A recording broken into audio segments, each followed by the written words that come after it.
नमस्कार, मी अस्मिता. आजच्या या यूट्यूब व्हिडिओचा विषय असा की मी स्वतः हा प्रयोग प्रथमच करते.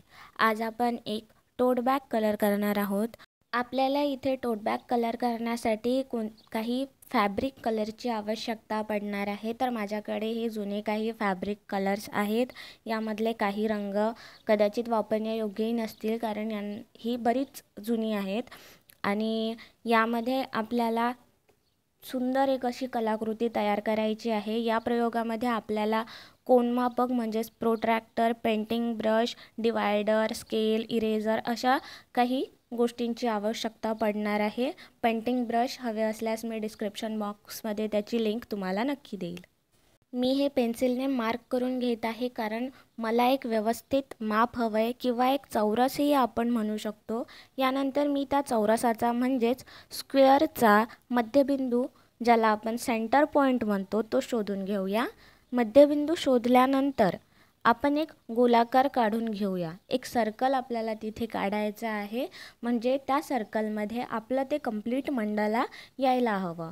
अनवॉन्टेड ज्या काही गोष्टी आहेत, ज्या आपण उगाच रेषा ओढलेल्या होत्या, जेव्हा आपल्याला माहिती नव्हतं की आपल्याला काय काढायचं आहे, त्या आपण इरेज करून घेऊया.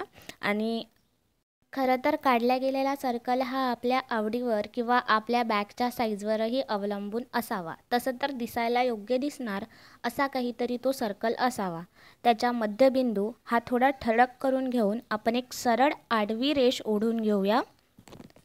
इथून पुढे आपल्याला आवश्यकता आहे ती एका कोनमापकाची. कोनमापक म्हणजेच प्रोट्रॅक्टर आपण ज्याला म्हणतो, त्याच्या सहाय्याने आपल्याला 5 डिग्री या अंतरावर प्रत्येकी मार्क करून घ्यायचं आहे.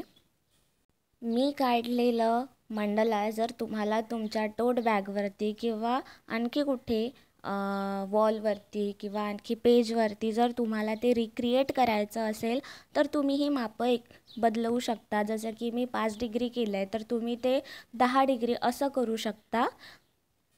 ज्या पद्धतीने आपण सुरुवातीला त्या आडव्या रेषेच्या एका बाजूला हे सगळी मापं घेतलीस, त्याच पद्धतीने त्या आडव्या रेषेच्या खालच्या बाजूला आपल्यालाही, म्हणजेच विरुद्ध बाजूला आपल्यालाही सेम तीच मापं टाकायची आहे. 5 डिग्री अंतरावर आपल्याला हे मार्क करायचे आहेत, आणि आपण ते जवळपास मार्क करून घेतलेलेच आहेत. ही पायरी ओलांडल्यावर अर्धवर्तुळाच्या एका बाजूचे मार्क हे दुसऱ्या बाजूच्या मार्कला मध्यबिंदूला छेदून गेलेले असावेत. जसं की तुम्हाला व्हिडिओमध्ये दिसतंय, आडव्या रेषेची वरची बाजू आणि आडव्या रेषेची खालची बाजू यांच्यामध्ये तो जो मध्यबिंदू छेदून ज्या रेषा तयार होतील, ती आपली ग्रीड असेल. सांगताना जरी अवघड असेल, तरी बघितल्यावर सोपं वाटेल असं मी समजते. तर मंडला आर्टमध्ये ग्रीड आखण्याची ही एक पद्धत आहे. एक नीट आणि क्लीन मंडलासाठी ग्रीड ही पद्धत गरजेची आहे. तसेच कोनमापकाचा उपयोग न करता ही आपण एक नीट आणि क्लीन मंडला काढू शकतो. माझ्या आधीच्या एका व्हिडिओमध्ये तुम्ही हे बघू शकता. त्याची लिंक मी डिस्क्रिप्शन बॉक्समध्ये देईल. आणि ठरलं तसं मी या टोट बॅग व्हिडिओनंतर आपला पुढचा व्हिडिओ असेल मंडला ग्रीडच्या पद्धती. तिथे मी तुम्हाला 1-2 अशा पद्धती सांगणार, ज्यामध्ये तुम्ही थोडं सोप्या पद्धतीने ग्रीड तयार करू शकता, जर तुम्हाला हे थोडं कन्फ्युजिंग वाटत असेल तर. या नव्या प्रयोगामध्ये खरं तर खूप शिकायला मिळेल आणि अनुभवायला पण मिळेल. मी बरेच प्रयत्न केले होते की या बॅगवर असणाऱ्या सुरकुत्या काढाव्या, पण इस्त्रीचा उपयोग फेल झाला. मग आई म्हणाली की कपड्यावरती पाणी मारून तू हे इस्त्री करून बघ. तसे केले मी, तरी काही उपयोग झाला नाही. मग काय, शेवटी जसे आहे तसे मला याच्यावरती काम भागवावं लागलं. तसंच ग्रीड आखताना मला सुचलं की मला काय बनवायचं आहे आणि या बॅगवरती कुठलं डिझाईन मला तयार करायचं आहे. तर त्या पद्धतीने, त्यानुसार मग मी या ग्रीडवरती काम करायला सुरुवात केली. प्रत्येकी किती सेंटीमीटर जागा सोडायची आणि ते नीट क्लीन कसं दिसणार यावरती माझा फोकस आहे. पण तुम्ही बघू शकता, मी कुठलीच मापं टाकलेली नाही आहेत. म्हणजेच मी कुठलं 1 सेंटीमीटर 2 सेंटीमीटर असं मेजरमेंट न घेता मी सरळ सरळ ती सर्कल्स काढून घेतले आणि त्यानुसार मी पॅटर्न्स तयार करायला सुरुवात केलेली आहे, म्हणजेच त्याची आउटलाईन मी तयार करते. जर तुम्ही बिगिनर्स असाल, म्हणजे हा तुमचा पहिला, दुसरा किंवा तिसरा प्रयोग असेल आणि तुम्हाला पाहिजे तशी प्रॅक्टिस नसेल आणखी, तर तुम्ही 30 सेंटीमीटर्सने मापं टाकून, म्हणजेच ते मेजरमेंट्स घेऊन तुम्ही ही ग्रिड तयार करू शकता, ही सर्कल्स काढू शकता आणि त्यानुसार मग तुम्हाला हवे तसे पॅटर्न्स तिथे तुम्ही फिलअप करू शकता. त्या पॅटर्न्सच्या आउटलाईन तुम्ही तशा तयार करू शकता. आता मला पॅटर्न्स इथे ड्रॉ करायचे आहेत. खरं तर मी फक्त पेन्सिलने ती ड्रॉ करणार आहेत आणि त्याही फक्त आउटलाईन्स. मी मधातली काही सर्कल्स सोडून दिलेले आहे, तुम्ही बघू शकता, कारण मध्ये मला थोडा कलरिंग करायचा आहे दुसऱ्या वेगळ्या कलर्सने. तर मी तो मधातला जो पार्ट आहे तो थोडा सोडून दिलेला आहे आणि आउटर साईडने मी हे सगळे पॅटर्न्स तयार करते. एक एक करून मी हे सगळे पॅटर्न्स आधी पेन्सिलने ड्रॉ करणार आहे. त्यानंतर आपण याला पेन किंवा कलरने ड्रॉ करूयात. तुम्हाला हवं असेल ब्रश, तुम्हाला योग्य वाटत नसेल किंवा ब्रशने तुमच्या आउटलाईन्स पाहिजे तशा क्लीन आणि नीट दिसत नसेल, तर तुम्ही इथे वॉटरप्रूफ काही पेन्स येतात, त्या पेन्सचासुद्धा उपयोग करू शकता. आणि या प्रत्येक पॅटर्न्सचा एक अर्थ असतो, एक मीनिंग असतो. या संपूर्ण पॅटर्न्स आणि त्यांचे अर्थ जाणून घेण्यासाठी आपण लवकरच एक मंडला कोर्स ठेवणार आहोत. तसेच आपण काही लाईव्ह सेशनसुद्धा घेऊया, ज्यामध्ये आपण एखादं मंडला सिलेक्ट करूया, ते कसं ड्रॉ करायचं हे शिकवूया.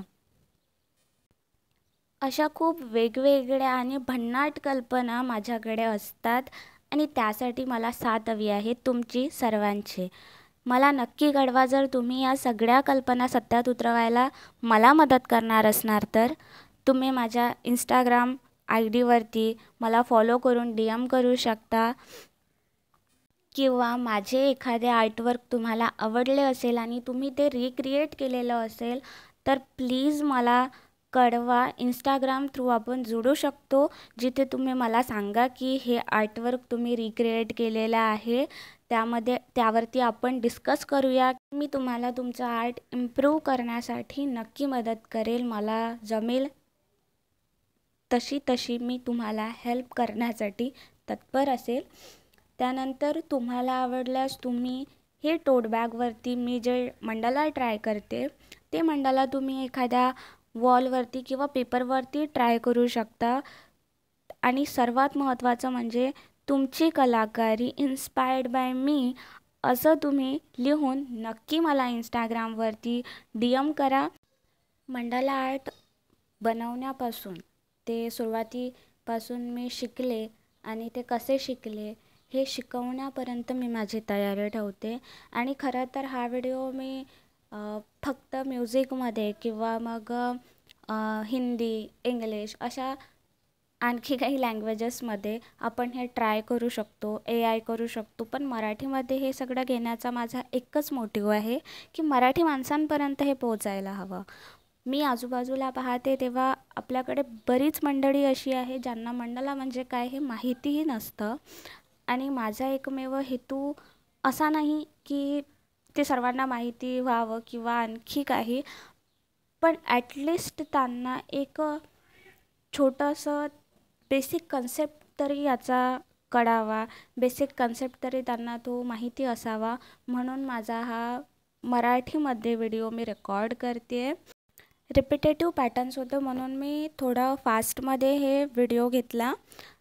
आणि इथे आपलं पेन्सिल वर्क पूर्ण झालं आहे आणि यावरती आपण पुढल्या पार्टमध्ये कलर करणार आहोत. तर पुढल्या पार्टसाठी नक्की कमेंट करा आणि लाईकसुद्धा. Stay tune.